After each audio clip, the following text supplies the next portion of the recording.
안녕하세요. 대원 여러분. 그동안 2주 동안 잘 지내셨나요? 또 2주 만에 제가 이렇게 돌아왔는데요. 오늘은 즐거운 병영 독서 4번째 시간이에요. 지난 추석 연휴도 지났는데 우리 대원 여러분들은 아무래도 부대 안에 있으셔서 좀 추석의 느낌이 예전과는 달랐을 것 같아요. 제대하기 전까지는 아무래도 이제 명절 지내는 것이 좀 다를 것 같아요. 좀 심심한 위로를 보내드리고요. 그리고 조금만 더 즐거운 시간을 보낼 수 있도록 제가 함께 할게요. 오늘 함께 읽을 책은 책 한번 많이 읽어보셨나요? 책 제목이 굉장히 독특하죠? 전략가 잡초라고 되어 있어요. 잡초라고 하면 우리 대부분 정말 하찮은, 쓸데없는, 그리고 농부인 저에게, 농사일을 하는 저에게 잡초는 굉장히 에너미, 적군과 같은 존재죠. 그런데 오늘 제가 이 책을 가지고 잡초의 그 우수성, 탁월함, 장점을 이야기해야 되니까 어떻게 보면 아이러니하죠. 하지만 이 책을 준비하고 독서 코칭 준비하고 읽는 내내 굉장히 기뻤고요. 와, 정말 이렇게 놀라운 발견이 있을 수 있구나 라는 시간이어서 참 좋은 시간이었어요. 대원 여러분들도 아직 읽어보지 못하셨다면 오늘 코칭 수업 끝나고 나서 꼭 읽어보시면 좋을 것 같아요. 오늘 4번째 시간이고요. 파트는 과학기술 파트로 정해져 있어요. 그래서 지금 총 독서 코칭이 6회로 이제 마무리가 되는데 벌써 4번째니까 단 2번만 더 남아있는 거죠. 지난 시간 1강, 2강, 3강 어떻게 즐거우셨는지 모르겠어요. 오늘 4강도 재밌게 봐주시면 고맙겠습니다. 짠! 제가 사진을 하나 준비해 봤는데요. 우리 사진 함께 보실까요? 지금 이 사진은 제가 있는 곳에 그 명옥헌 원림이라고 제가 있는 국가문화재 공간이죠. 이곳에 피어난 꽃이에요. 이 꽃 이름이 뭔지 혹시 아세요? 아시는 분들도 계실 것 같고 모르시는 분들도 많이 계실 것 같아요. 하지만 꽃 이름 모른다고 너무 속상해하지 마세요. 저도 서울에서 살 때는 이런 꽃을 본 적이 거의 없어서 담양의 기농에서 내려왔을 때 와, 정말 너무 신기한 거예요. 이렇게 예쁜 꽃이 어느 날 갑자기 짠 하고 나타나는 거예요. 전혀 아무것도 없는 그런 공간에 정말 도깨비처럼 호련히 갑자기 짠 하고 나타나서 너무너무 신기했던 적이 있는데요. 이 아름다운 꽃도 사실은 잡초라고 할 수 있죠. 잡초의 아름다움을 느낄 수 있는 그런 꽃인데요. 잡초라고 하기엔 너무 아름다워서 많은 작가님들의 작품 속에 등장하기도 하는데요. 꽃을 한번 제가 또 클로즈업해서 찍은 사진 보여드릴게요. 와, 정말 어때요? 색깔도 예쁘고 모양이 굉장히 뭐라고 해야 될까? 조화로우면서도 참 신비로운 느낌의 그런 꽃 모양인 것 같아요. 그래서 이 꽃을 보면 어떻게 보면 잡초인데 이 풀꽃을 보면 누구나 다 카메라 하다못해 핸드폰 카메라라도 들이댈 수밖에 없는 그런 아름다운 매력이 있는 것 같아요. 그래서 저도 사진을 이렇게 찍어봤고 또 대원 여러분들과 함께 나누고 싶어서 사진을 찍어 놓은 거예요. 이 사진을 찍은 지는 좀 시간이 되긴 했는데요. 지금도 아직 꽃이 남아있긴 해요. 모양은 약간 나리꽃 비슷하게 생기기도 했는데 이 꽃의 특성은 잎사귀가 없어요. 줄기가 있고 그 다음에 꽃이 있는데 이 꽃을 꽃무릇이라고 이름 짓더라고요. 꽃무릇이라고 이름 지어 있긴 하는데 주로 피어 있는 곳이 어디에 있냐면 공원이나 사찰 그리고 저희 이렇게 집처럼 국가문화재 공간, 쉽게 말하면 인간들이 잘 관리해주는, 관리를 하고 있는 공간에서만 피어나더라고요. 왜 그러냐면 이제 잡초 전략가 책 읽으면서 제가 알게 됐는데요. 왜 이렇게 잡초들이 피어나는 공간이 정해져 있는지, 인간과 아주 가까운 곳에 잡초가 피어나거든요. 아니, 사람들이 그렇게 싫어하고 제초를 위해서 애를 쓰는데 왜 이토록 잡초들은 인간과 가까이 하고 싶어 하는가? 그것을 이 책을 통해서 알게 됐거든요. 한번 그 내용 속으로 들어가 보도록 할게요. 그리고 또 사진 하나 또 준비해 봤는데요. 이 사진 속의 장소는 제가 농사 짓고 있는 농장의 한가운데 모습이에요. 사진 앞쪽에 보이는 것은 잡초이고요.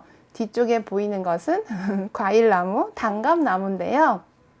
가을에 단감을 이제 수확하기 전에 감을 잘 따고 하려면 바닥에 있는 그런 풀들을 좀 정리해 줄 필요가 있어요.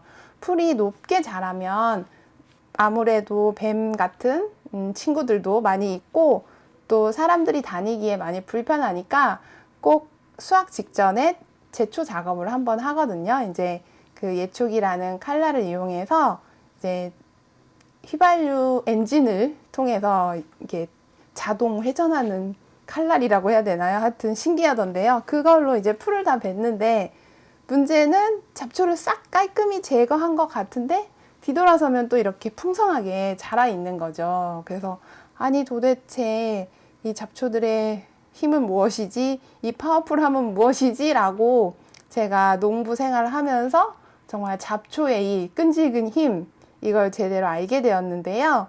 정말 와, 신기해요. 그런데 또 제가 시골 출신이 아니라서 그런지 잡초를 볼 때 잡초에 대한 그 원망이나 미움 이런 것보단 사실은 잡초들이 보면 너무 귀여운 거예요. 자세히 보면. 제가 또 자세히 찍은 사진 한번 보여드릴게요.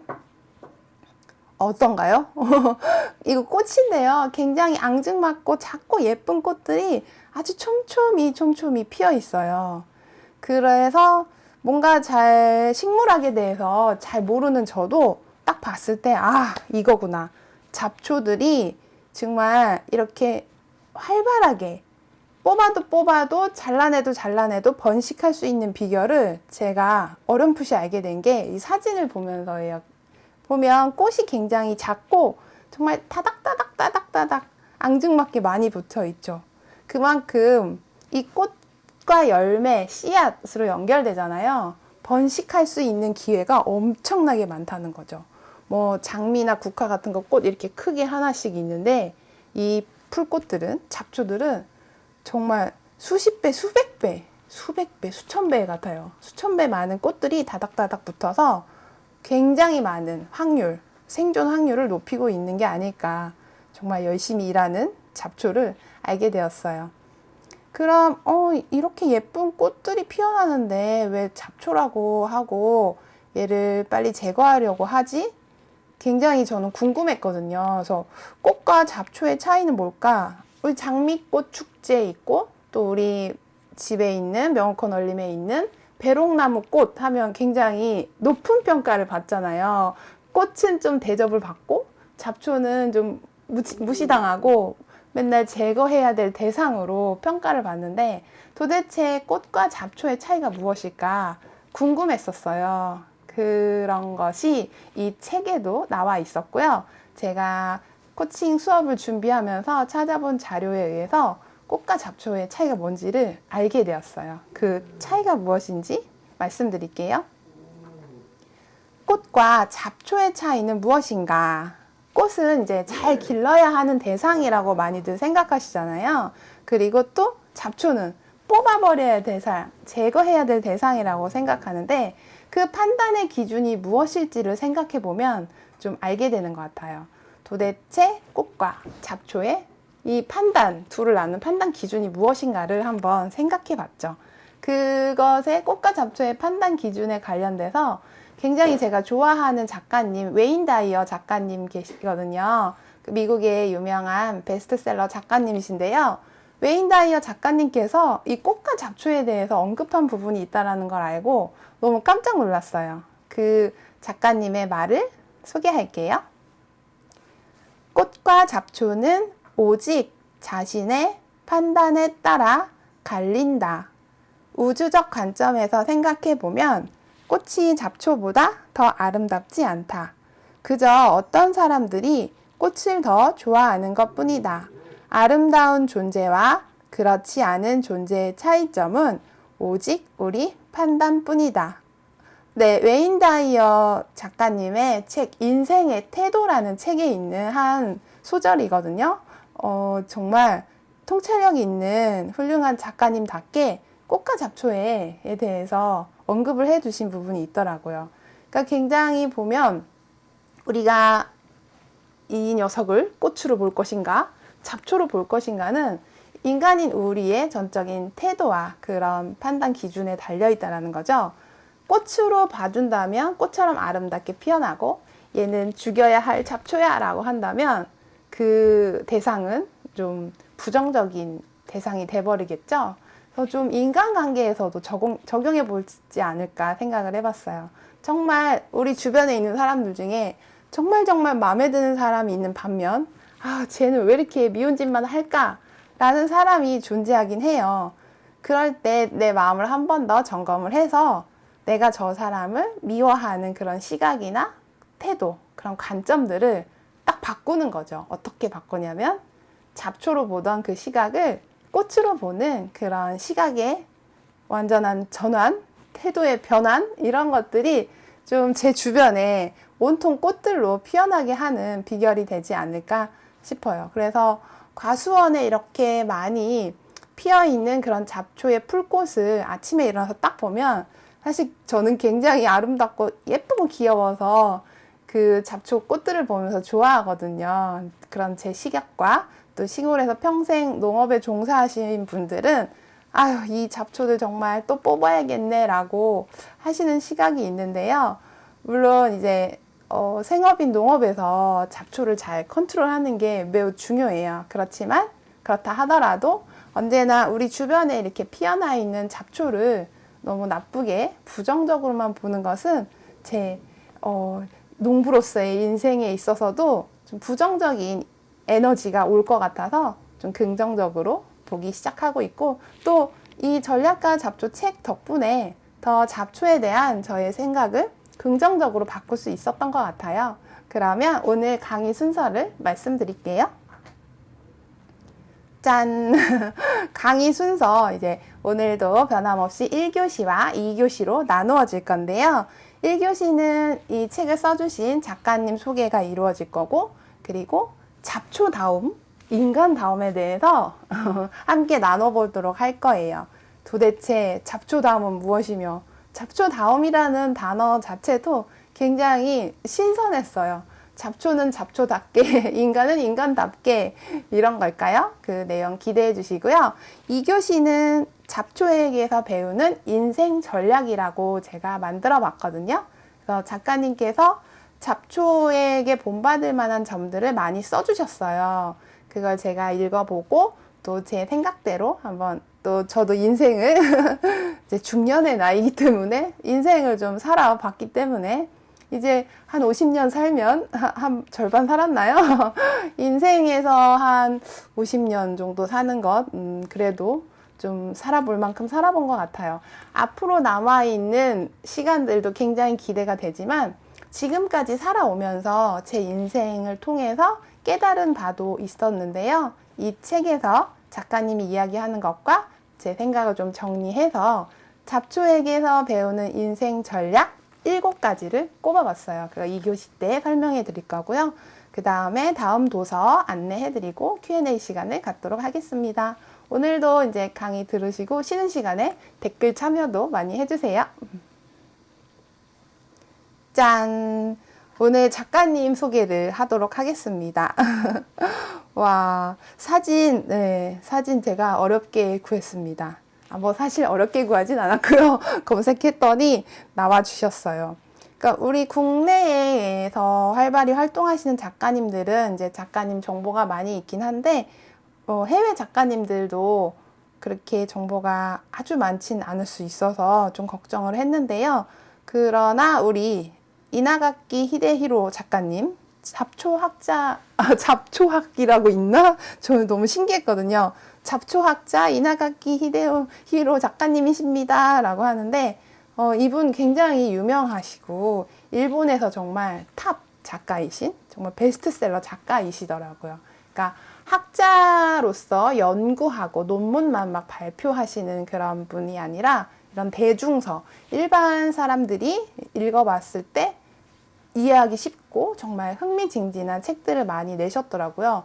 그러니까 우리가 연구하고 학문하시는 분들 너무 소중한 일, 고귀한 일을 하시지만 사실 일반인 우리처럼 뭐 잡초학이나 식물학에 대해서 잘 모르는 사람들이 읽기에는 어려운 책들이 많이 있잖아요. 그런데 이 이나가키 히데히로 작가님은 아주 쉽게 정말 재밌게 잘 써주는 분으로 유명하시더래요. 그래서 베스트셀러 작가님으로 오히려 더 잘 알려진 그런 경우인 것 같아요. 그래서 우리 작가님을 소개를 좀 더 해드리면 1968년 시즈오카 현에서 출생하셨대요. 1968년 지난 시간 시인님은 1969년이셨는데 굉장히 열심히 하시는 분들 태어난 시대인가 봐요. 그리고 이제 오카야마 대학의 대학원에서 농학연구과에서 잡초 생태학을 전공했대요. 그러니까 이 잡초학이라는 분야가 이렇게 처음부터 있었던 건 아니고 대부분 식물학에서 이제 좀 세분화된 대학원에 가면 이제 학부하고 다르게 좀 굉장히 깊이 들어가는 세부 전공을 하시잖아요. 그래서 대학원에 진학하셨을 때 그때 잡초학이라는 연구 분야가 생겼다고 하더라고요. 농림수산성과 시즈오카현 농림기술연구소 등을 거쳐 시즈오카 대학 대학원 교수 역임. 그러니까 어떻게 보면 시즈오카현에서 출생하셔서 시즈오카현에 그래서 직장을 구하시고 그 고향에서 굉장히 열심히 활동하신 것 같아요. 작가님이 정말 뭐라고 할까 굉장히 잡초를 사랑하고 잡초를 애정했다는 것은 아주 작고 볼품없는 것에 애정을 갖고 관심을 가지셨던 것 같아요. 그러니까 좀 반짝반짝 빛나고 거대한 대도시를 좀 선망하시기보다는 작은 마을, 자신의 고향에서 이렇게 활동을 하시고 이제 공직 생활도 하시고 교수님도 하시고 하신 부분들도 좀 잡초를 사랑하는 마음과 좀 연결되지 않나. 이 작가님의 인생도 좀 연결되는 느낌이었어요. 일본의 대표적인 식물학자이자 농학 박사이며 가장 인기 있는 대중과학 저술가 중 한 사람으로 평가받고 있다. 그야말로 베스트셀러 작가님으로서 굉장히 인기가 많으신 거죠. 그래서 대표 저서를 한번 보면 책을 정말 많이 쓰셨더라고요. 많이 쓰셨고 우리나라에도 번역이 거의 다 된 것처럼 돼 있더라고요.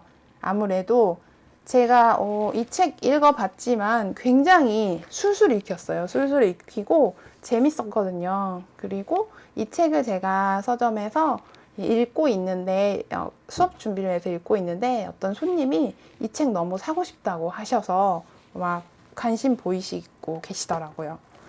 재밌어서 밤새 읽는 식물학 이야기, 싸우는 식물 이것도 재밌을 것 같아요. 세계사를 바꾼 13가지 식물, 풀들의 전략, 생명 곁에 앉아있는 죽음, 뭔가 철학적인, 그러니까 식물학자이시지만 뭔가 철학적인 내용도 많이 써주신 것 같아요. 식물도시 에도의 탄생, 식물도시라는 그런 것도 있고, 그래서 작가님 책을 더 읽어보고 싶을 정도로 이번 책이 굉장히 흥미진진했고요. 나중에 이제 시간 나실 기회 되시면 우리 작가님의 여러 다른 책들도 읽어보시면 좋을 것 같아요. 그래서 제가 작가님 소개 글을 살펴보면서 좀 우리 대원님들도 좀 신기하지 않았나요? 아니 잡초학이라니 잡초학 무슨 의학 뭐 법학 심리학 이런 건 들어봤는데 잡초학이라는 말은 정말 좀 생소하면서도 신기한 느낌? 그런 느낌이었어요. 그래서 작가님께서 말씀하시기를 대학에서 작물학을 전공하셨대요. 처음에는 작물학, 식물학 전공할 당시에는 오히려 작물보다 그 옆에 피어난 잡초에 더 끌릴 정도였대요. 그래서 대학원에 이제 진학을 하셨는데 그때 마침 잡초학 연구실이 신설되었대요. 우와, 그래서 작가님은 너무 뛸 듯이 기쁘셨겠죠. 그래서 그때부터 마음껏 잡초를 연구할 수 있었다라고 말씀을 하고 계세요. 그리고 잡초의 이용이나 잡초의 특성이 우리의 인생관과 통하는데? 라고 이렇게 깨달으셨대요. 역시 좀 이런 우리가 단순히 뭐 식물, 잡초의 어떤 생태계 이것만 연구하는 것이 아니라 철학적인 부분과 연결을 하시니까 더 이제 독보적인 그런 작가님의 길로 가신 것 같아요. 그래서 잡초가 우리가 생각하는 것보다 아직 그 가치를 발견하지 못한 귀한 식물이라는 사실을 깨닫게 되셨고, 그리고 인생의 중심축이 되셨대요. 그러니까 잡초가 정말 이 작가님의, 이 교수님의 인생축이 되었다고 하는 부분이 좀 많이 와닿았어요. 정말 훌륭하신 분인 것 같아요.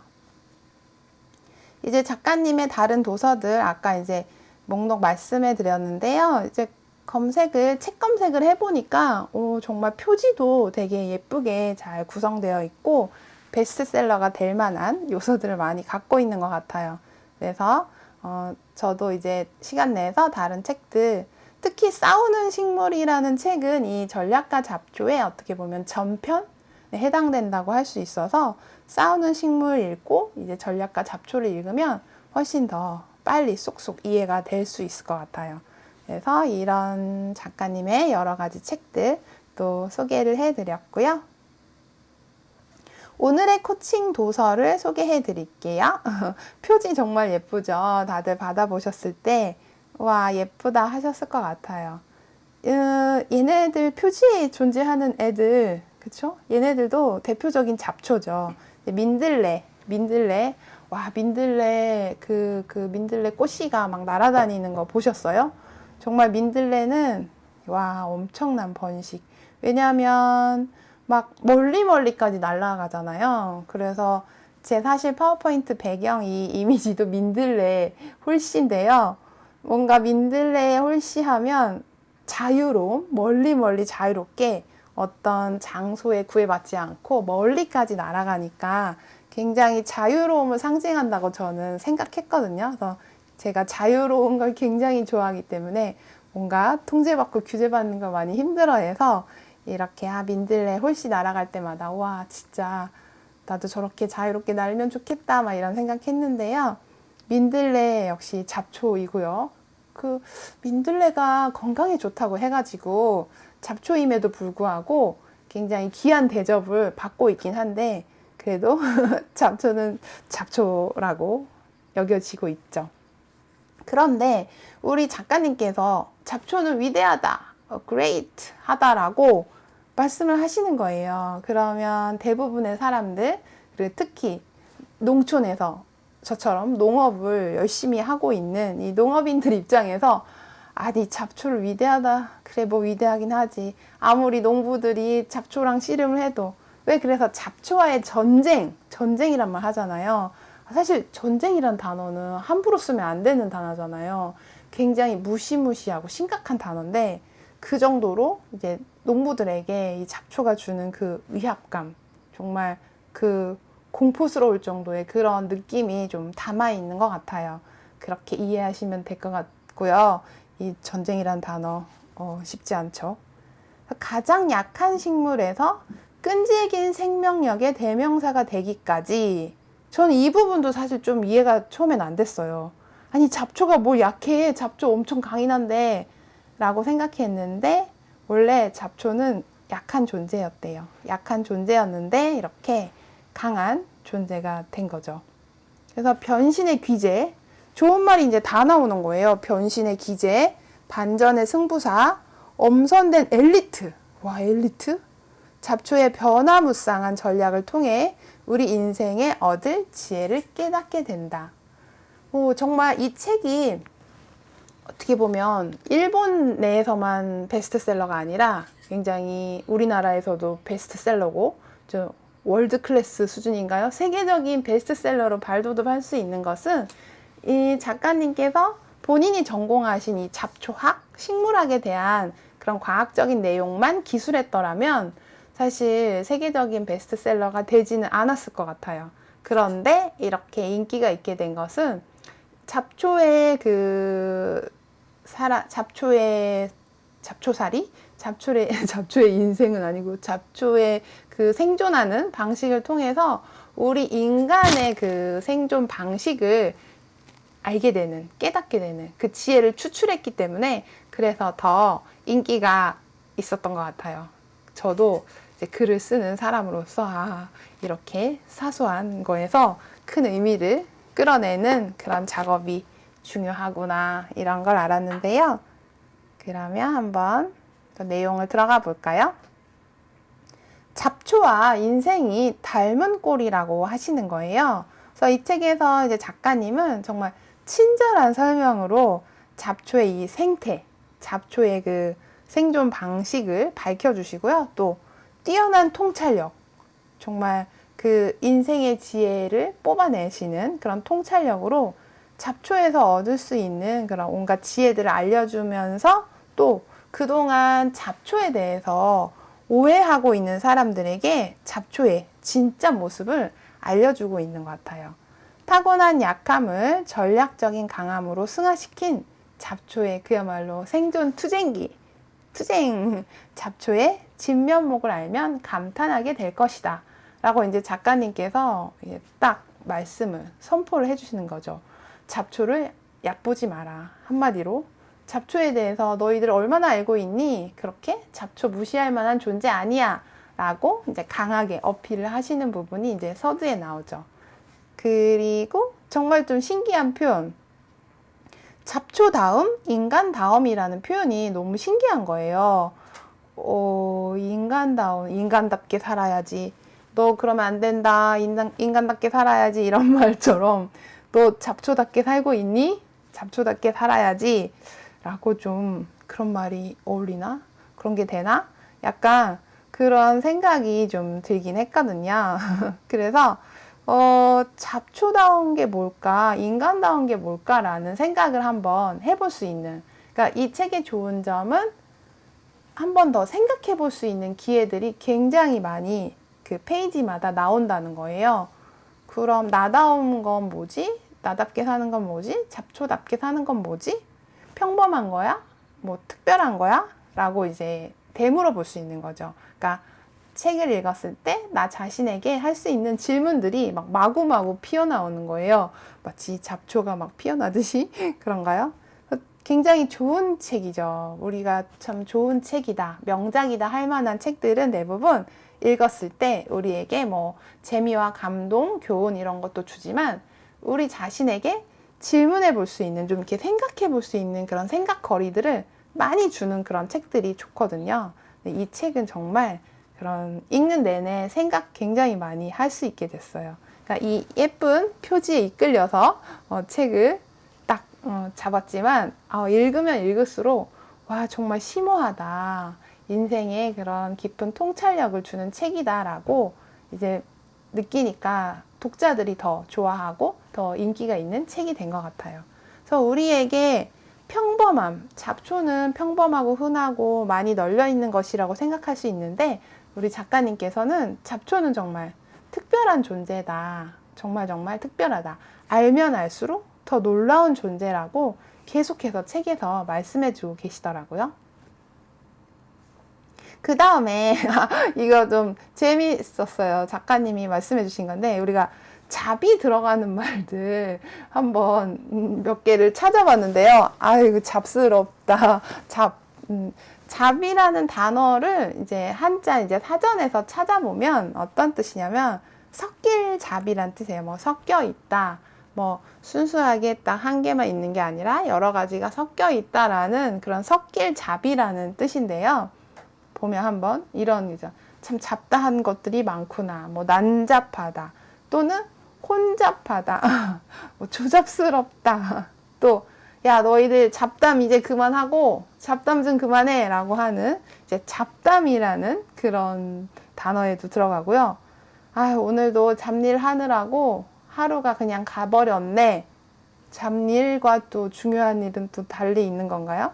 우리 일상에서 사실 잡일이라고 여기는 것들 매우 중요한 일이죠. 뭐 청소하고 빨래하고 하는 게 잡일 같지만 청소하고 빨래를 안 하면 또 큰일 나죠. 그런 것처럼 글쎄, 잡이라는 단어가 들어가는 게 정말 꽤 많더라고요. 그래서 잡음, 이제 소리가 이제 이렇게 막 녹음을 하고 방송을 하는데, 반대편 가게에서 공사를 해가지고 막 공사 소음이 들린다든지, 이제 길거리에 지나가는 차라든지, 이제 큰 차, 트럭 같은 거, 바퀴가 큰 차가 지나가면 소리가 막 울리고 좀 잡음이 들어갈 수도 있겠죠. 그런 잡음이라는 걸 들어가고 잡식, 뭐 채식, 육식 이런 거 말고 잡식은 골고루 다 먹는 건가요? 좀 뭔가 잡이라는 들어가는 말이 우리 인식에서는 굉장히 좀 하찮고 볼품없고 좀 부정적인 이미지의 단어가 굉장히 많더라고요. 뭐 잡종이다, 뭐 진돗개 막 순수혈통 막 족보도 있다, 강아지에게 막 족보도 있고 막 인증서 있고 막 이런데 이게 잡종개예요 뭐 이렇게 한다든지.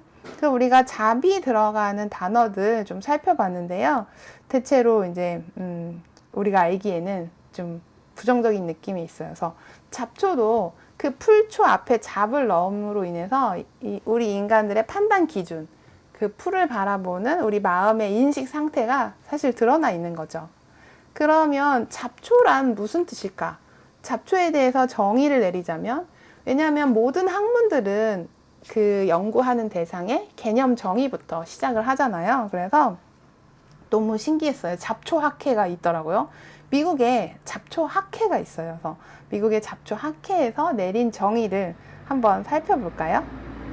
미국 잡초학회에서 정의를 내린 잡초는요, 굉장히, 뭐라고 해야 될까? 잘 들어보세요. 굉장히 심오해요. 인류의 활동과 행복과 번영을 거스르거나 방해하는 모든 식물. 우와. 인류의 행복과 번영을 거스른대요. 아니, 너무 잡초에게 너무 그 과중한 평가 아닌가요? 너무 나쁜 평가 같은데요. 솔직히 잡초가 그렇게 뭘 잘못했다고 막 행복과 번영을 방해한다고.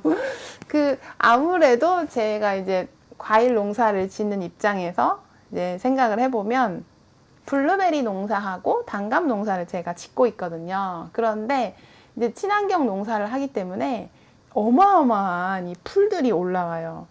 정말 신기하게 블루베리 나무 굉장히, 우리가 블루베리 나무 조그맣다고 생각하지만 굉장히 커요. 나무가 해가 갈수록 점점 쑥쑥 자라서 엄청 큰데요.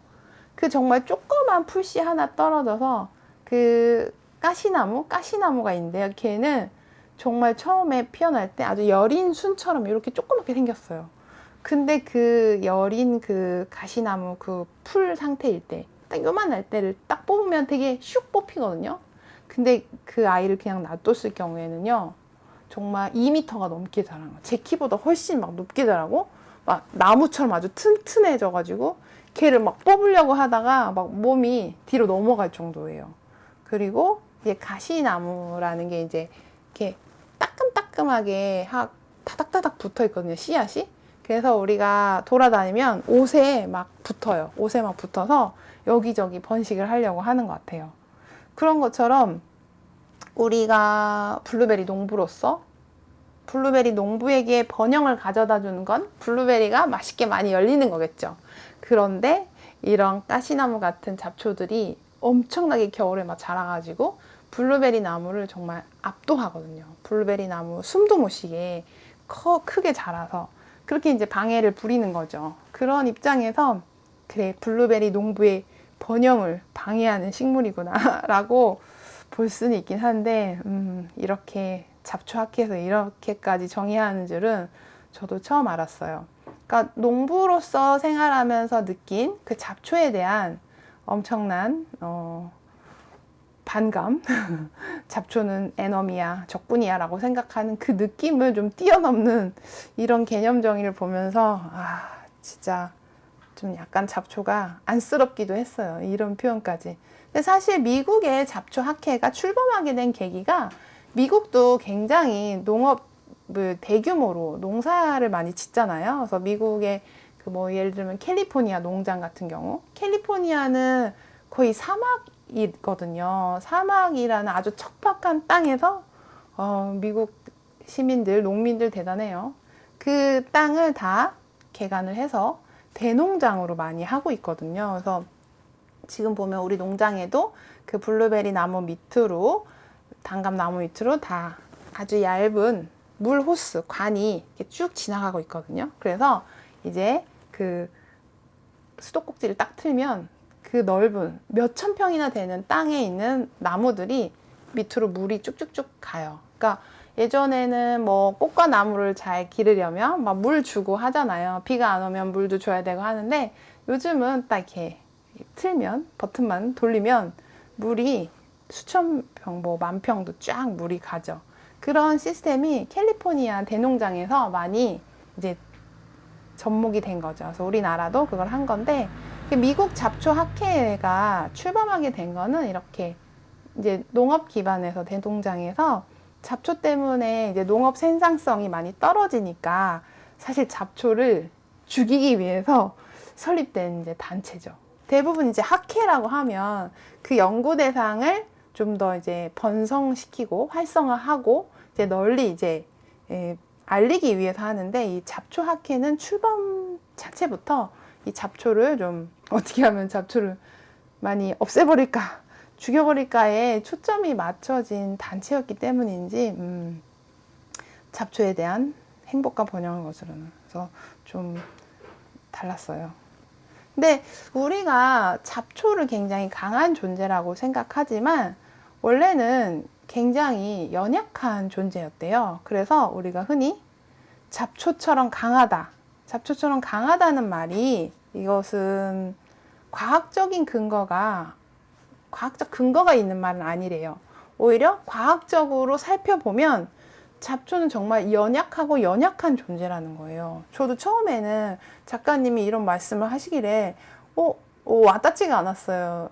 왜냐면 정말 저는 진짜 잡초를 매일매일 보고, 잡초가 씨름하고 잡초가 얼마나 쑥쑥쑥쑥 잘 자라는지 그거를 제 눈으로 매일매일 보고 있기 때문에, 사실 어제도 좀 그 가시나무 잡초 한 30그루, 50그루 순식간에 막 다 뽑았거든요. 그러니까 조금 했을 때는 쑥 뽑으면 잘 뽑혀요. 그런데 그 딱 순간을 지나면 엄청 커지거든요. 그렇다고 걔를 뽑는다고 해서 또 다른 애들이 없냐? 그건 아니죠.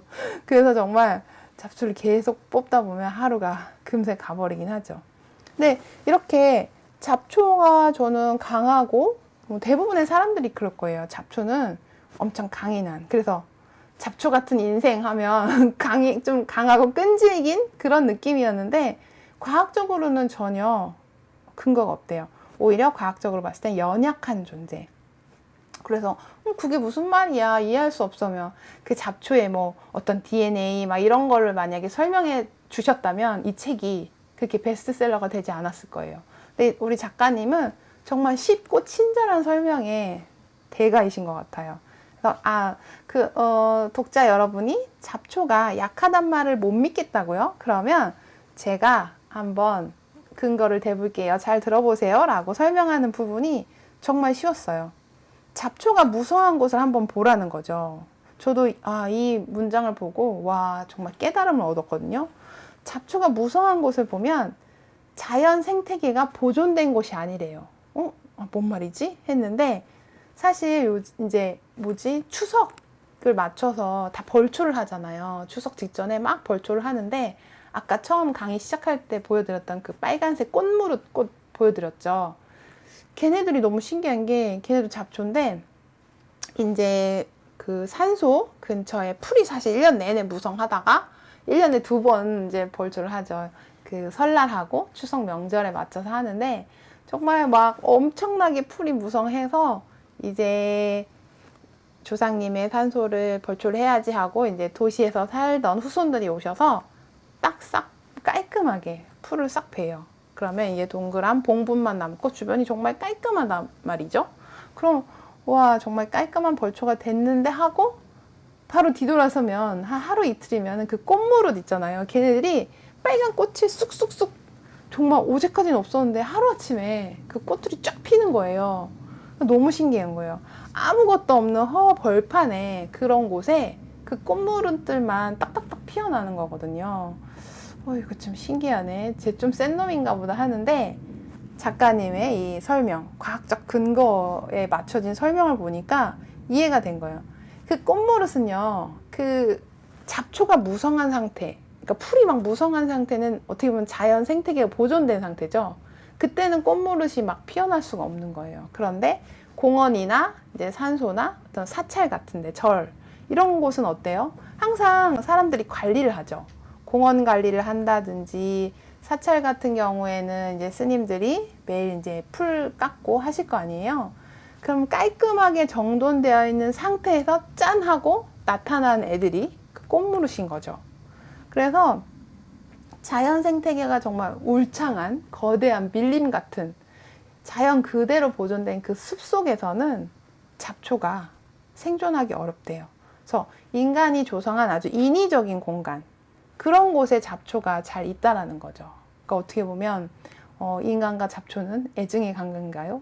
잡초는 인간들이 있기 때문에 어떻게 보면 생존하는 것이라는 걸 알았어요. 사람들이 밭을 개간하고, 사실 어떻게 보면 자연 생태계 파괴라고 할 수 있죠. 농사를 짓는다는 건 뭐 생태계 파괴죠. 인위적으로 막 산을 깎아서 밭을 만들고 과수원을 만들고. 사실 제가 과일 농사를 지어봐서 알게 됐는데요. 뭐 사과, 배, 감 뭐 이런 과일들은요, 복숭아도 그렇고 대부분 산 꼭대기의 과수원이 잘 돼요. 농사가 잘 되고 맛있어요. 근데 대부분 산은 정말 푸르게 뒤덮인 산을 그야말로 다 깎아내리고 나무를 다 베고 뽑아내고 그곳에 띄엄띄엄 과일나무를 심는 거잖아요. 그러면 자연 생태계 입장에서는 그런 과일 농사 짓는 것이 생태계 파괴죠. 그런 상황에서 이제 잡초들이 막 피어나는 거예요. 그냥 자연 그대로의 숲속에서는 살 수 없는 정말 연약한 존재들이 인간들이 딱 산을 밀고 이제 나무를 심었어요. 과일나무를. 그러면 우와, 잡초들이 박수를 치는 거죠. 와, 드디어 우리가 삶의 터전이 생겼다. 인간을 졸졸졸 따라다니는 존재, 얘네들이 잡초인 것 같아요. 그래서 어떻게 보면 잡초들은 인간을 사랑하는구나. 우리도 인간을 사랑해주는 잡초를 너무 미워하지 말고 좀 나를 이렇게 사랑해주는데 잡초들이 이렇게 나만 따라다니는데 한번 잡초야, 그래 알겠어, 내가 널 한번 봐줄게 라고 할 수도 있을 것 같아요. 그래서 보면 이렇게 길가나 밭이나 그런 인간이 조성한 안전한 공간에서만 이제 잡초가 생겨내요. 그런 거를 살기를 선택한대요. 그러니까 어떻게 보면 잡초를 막 우리가 베어내잖아요. 풀 뽑고 막 베고 하는 게 잡초에게 오히려 안전한 그런 환경을 제공하는 것이기도 하구나 라는 생각 때문에 이제 잡초를 뽑는 거에 대한 죄책감을 덜 가질 수 있는 것 같았어요. 그러면 잡초는 어떻게 이렇게 연약한데 잘 살아나는 걸까요? 싸우지 않고 살아남는 전략을 짰기 때문이래요. 그러니까 우리는 막 투쟁 싸워서 이겨야지 막 이런 시대가 많이 있었죠. 그러니까 살아남으려는 경쟁에서는 언제나 질 수밖에 없는 치명적 약점을 가졌기 때문이래요. 그러니까 무한 경쟁의 시대다. 오늘날은 무한 경쟁의 시대다 하지만 사실 싸움을 벌여서 승리를 하는 게 그렇게 또 좋은 것만 아니거든요. 어떤 싸움이 일어나는 그 상황 자체가 사람들에게 스트레스를 유발하기 때문에 싸우지 않을 수 있다면 좋겠죠. 그런데 어차피 싸워봤자 내가 질 게 뻔해. 당연히 싸우지 말아야겠죠. 그래서 회피 전략을 짠대요, 잡초들은. 그러니까 우리가 생각하는 에이 뭐야 회피? 도망쳤잖아. 에이 이런 비겁한 녀석 도망을 치다니. 또는 저 낙오자야, 루저야 이렇게 생각할 수 있잖아요. 아니 당연히 당당하게 싸워서 이겨야지, 헤쳐나가야지 라고 하는 게 아니라, 그러면 하나뿐인 생명이 죽을 수 있는데 그러면 살기를 선택해야 된다는 거죠. 그래서 잡초는 자신을 아는 거예요. 나 자신을 잘 아는 거죠. 그래서 정말 이 치명적인 약점을 그래 싸우지 않아도 되는 환경으로 바꾸자라고 했대요. 그리고 또 어떤 잡초는 또 똑똑한 거예요. 연약한, 몸이 사실 신체적인 연약함을 가진 분들이 좀 약간 공부도 열심히 하고 그런 부분은 있는 것 같아요. 왜냐면 신체의 건강함을 밖에서 막 뛰어나가 놀고 막 이런 시간을 못 하니까 남는 시간에 책도 읽고 공부도 하고 그래서 그런지 좀 대체로 그런데 우리 잡초들도 똑똑해요. 굉장히 영리한데 싹 틔울 적기를 이제 기다린다는 거죠. 그래서 정말 또 이 책을 읽으면서 알게 된 게 우리 잡초는 막 그냥 막 자란다고 생각하잖아요.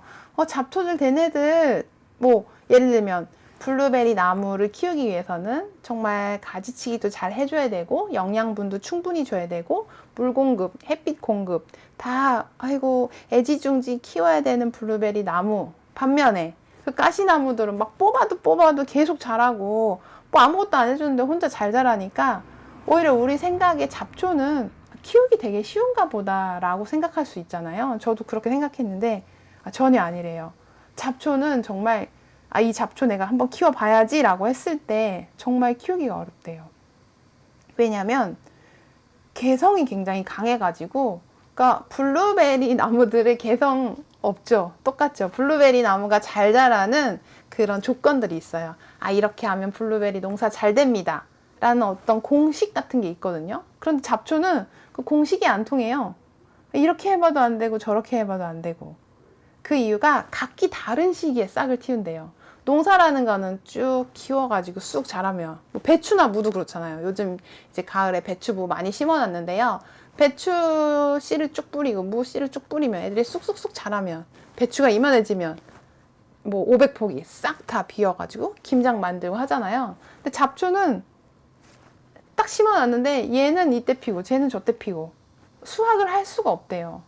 정말 신기하더라고요. 그래서 이 개성 넘치는 이 잡초들.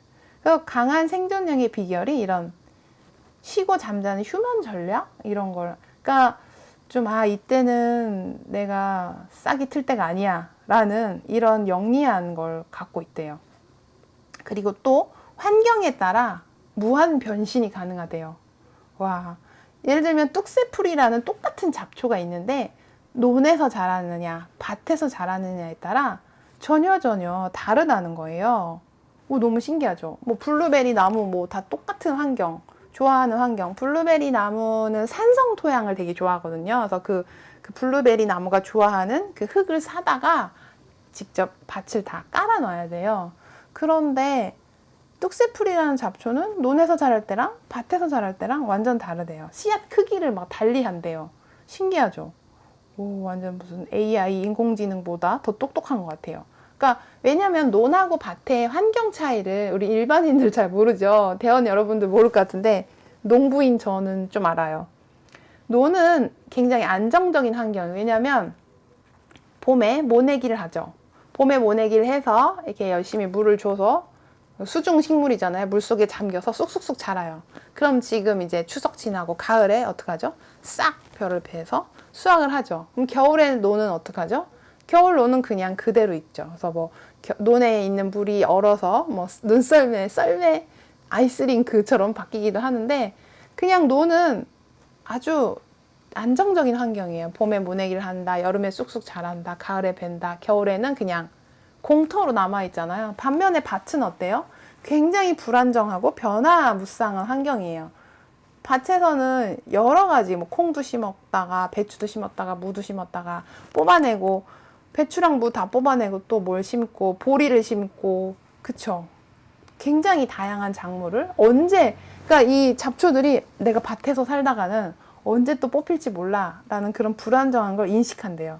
그래서 밭에서는 어떻게 하냐면 환경이 불안정하면 어떻게 해야 돼요? 다중 전략을 하는 거야. 다수의 전략. 그래서 크기를 아주 작게 해갖고 씨앗을 많이 퍼뜨리는 거예요. 근데 논은 그냥 커다란 크기의 씨앗으로 그냥 있어도 되는 거예요. 어차피 안정적이니까. 근데 밭은 불안하니까 작게 조그맣게 해가지고 씨앗을 막 퍼뜨리는 그런 전략을 한대요. 그거 너무 신기했어요. 그리고 또 좋을 때도 나쁠 때도 최선을 다한다. 왜냐면 이것도 길가의 열악한 환경에 보면 아주 풀꽃들이 작게 피어 있어요. 자세히 들어보면 커다란 꽃하고 똑같이 생겼어요. 형태는 똑같은데 크기가 매우 작죠. 정말 손톱만하게 작고 그래서 더 귀엽고 앙증맞기도 한데요. 이게 왜 그러냐면 이제 작게 좀 약간 축소해야 그 외부 환경으로부터 좀 보존이 되는 거죠. 만약에 꽃이 하나가 이만해요. 그러면 바람 불면 꽃 하나 똑 떨어지면 큰일 나잖아요. 그러니까 짜잘짜잘하게 많이 해서 꽃 몇 개가 꺾여도 남아있는 전략을 하는 거죠. 또 이제 신기한 게 제가 채소 농사 배추나 무 이런 것도 이제 반찬하기 위해서 심어서 직접 농사를 지어서 먹는데요. 얘네들은 그런 게 있어요. 옥수수도 그렇고 거름을 얘네들 영양분 많이 줘서 쑥쑥 자라게 해야지 해서 만약에 거름을 엄청 많이 주잖아요. 그러면 채소가 죽어버려요. 너무 신기하죠. 그래서 적당한 거름을 줘야 된다라고 하는데 잡초는 아니래요. 잡초는 거름이 많잖아요. 우와 거름이 많은데 좋아 하면서 더 번성을 한대요. 만약에 환경이 열악하면 어떻게든지 근근히 버티자 하는데 또 환경이 좋으면 더 왕성하게 꽃핀대요. 그러니까 굉장히 잡초다운 거는 정말 대단한 환경 적응력이 있는 거예요. 그래서 이제 잡초에게 배우자라고 해서 이제 2교시가 탄생하는 거죠. 잡초를 연구하면 연구할수록 와 정말 배울 점이 많은데 라고 하는 거죠. 그래서 약점을 성장의 기회로 삼자. 조급해하지 말고 때를 기다리자. 그리고 환경이 확 바뀌어도 잘 적응하는. 우리 대원님들도 이렇게 집에서 편안히 있다가 이렇게 부대에 이제 군복무를 하시게 됐는데 적응 잘 하고 계시죠? 그래서 이렇게 잘하고 또 환경 탓을 하지 않고 최선을 다한다는 거죠. 그래서 왜 나는 논에 떨어졌어? 난 왜 밭에 떨어졌어? 하는 게 아니라 여기 논이구나. 논에 맞춰서 그리고 밭에 맞춰서 자신을 바꾸는 거죠. 오늘 1교시는 이렇게 마치도록 하고요. 쉬는 시간에 이제 댓글을 작성해 주실 건데요. 잡초에게서 내가 배울 점이 무엇인지 한번 댓글로 간단하게 한번 남겨주시면 고맙겠습니다. 쉬는 시간 편안하게 쉬시고요. 저는 2교시에 돌아올게요. 고맙습니다.